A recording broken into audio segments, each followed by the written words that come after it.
নমস্কাৰ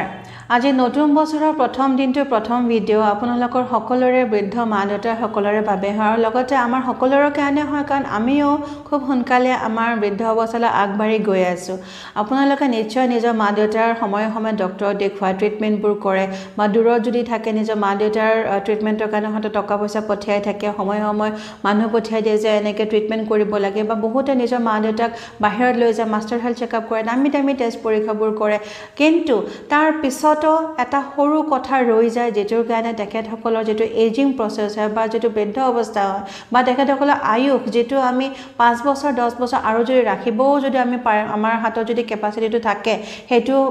এই সৰু ভুলটোৰ কাৰণে সৰু কথাটোৰ কাৰণে মানুহৰ যেটো এজিং প্ৰসেস হয় হেতু আৰু বেছিকৈ প্ৰিপন হৈ যায় আৰু লগতে এই সৰু ভুলটোৰ কাৰণে আমাৰ কাৰণে